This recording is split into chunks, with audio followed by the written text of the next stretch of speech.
শুক্রবার ফের সন্দেশখালীতে রাজ্য পুলিশের ডিজি রাজীব কুমার। বৃহস্পতিবার থেকে ফের নতুন করে উত্তপ্ত হয় সন্দেশখালী এলাকা। সন্দেশখালীর বেড়মজুর ১ নম্বর পঞ্চায়েতের কাছাড়ি এলাকায় অগ্নিসংযোগের ঘটনা ঘটে। দোষীদের দৃষ্টান্তমূলক শাস্তির পাশাপাশি সংবাদ মাধ্যমের ভূমিকা নিয়েও প্রশ্ন তোলেন রাজ্য পুলিশের প্রধান। শুক্রবার ফের সন্দেশখালীতে রাজ্য পুলিশের ডিজি রাজীব কুমার। বৃহস্পতিবার থেকে ফের নতুন করে উত্তপ্ত হয় সন্দেশখালী এলাকা। সন্দেশখালীর বেড়মজুর ১ নম্বর পঞ্চায়েতের কাছাড়ি এলাকায় অগ্নিসংযোগের ঘটনা ঘটে। ফের পরিস্থিতি অগ্নিগর্ভ হতে এলাকায় পরিদর্শনে যান রাজীব কুমার। কথা বলেন স্থানীয়দের সঙ্গে। দোষীদের দৃষ্টান্তমূলক শাস্তির পাশাপাশি সংবাদ মাধ্যমের ভূমিকা নিয়েও প্রশ্ন তোলেন রাজ্য পুলিশের প্রধান। যারা এরকম করবে ওদের সবচেয়ে লাস্টে দেখা হবে। ফার্স্ট যেটা আছে আইন, আমাদের দায়িত্ব আছে আইন রক্ষা। আইন যদি নিজে হাতে কেউ নেবে ওটা আমরা ভালো খুব স্ট্রংভাবে দেখব। অনলি থিং ইজ আপনার নিজের রোলও কি আমি কি মানুষকে আমরা প্ররোচনা দেবো या কিছু ইয়া আমরা সৎ পথে ওটা করবো। আমরা কালকে আমি আপনাকে এই জন্য বলছি, আজকে ফার্স্ট পেজে বেরিয়েছে কি ওখানে মানুষ মাঠ ক্যাপচার করেছে। আপনারা নিজের চিন্তা আপনারা তো ছিলেন ওখানে। এরকম যদি টেবিলে বসে ইয়েলো জার্নালিজম ও পেড জার্নালিজম করে ওটাও গলত আছে। সন্দেশখালীর ঘটনার পর থেকেই পুলিশের বিরুদ্ধে একাধিক প্রশ্ন উঠতে শুরু করে।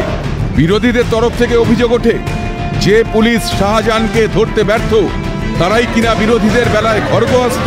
বিরোধীদের দাবিকেই কার্যত মান্যতা দিয়েছেন সন্দেশখালীর বাসিন্দা। তারা অভিযোগ করেন শিবু উত্তমদের বিরুদ্ধে থানায় অভিযোগ জানাতে গেলে অভিযুক্তদের কাছেই পাঠাতো পুলিশ। এই পরিস্থিতি পুলিশ আগে সামাল দিলে হয়তো পরিস্থিতি এড়ানো যেত। স্যাররা বেরিয়ে গেলে আমাদের উপরে সেই আবার চলবে, আমাদের উপরে সেই অত্যাচার চলবে। আর আমাদের কথা যদি বলেন যে পুলিশের কথা যদি বলেন, আজকের পুলিশ যদি এই দায়িত্বটা যদি নিত, পুলিশ যদি আমাদের কথা যদি শুনতো, তাহলে আজকের আমাদের এই দিনটা দেখতে হতো না। শিবু হাজরা আর উত্তম যেটা যা বলবে সব উত্তমের কাছে যাও, শিবুর কাছে যাও। শিবু বলবে জানি না, যাও বাড়ি চলে যাও, না তো কোদালের বেড আছে। তাই বলে যত দোষ সংবাদ মাধ্যমের, ঘটনার দিন থেকেই আনকাট সংবাদ পরিবেশন করেছে সিএন। শিরদাঁড়া সোজা রেখে সন্দেশখালীর গণ অভ্যুত্থানের সমস্ত খবর রংহীনভাবে পরিবেশন করেছি আমরা।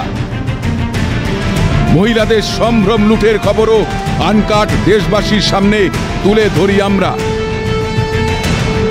আর তাতেই কি চটলেন রাজ্য পুলিশের প্রধান কর্তা, শেখানোর চেষ্টা করলেন সংবাদ মাধ্যমের কাজ।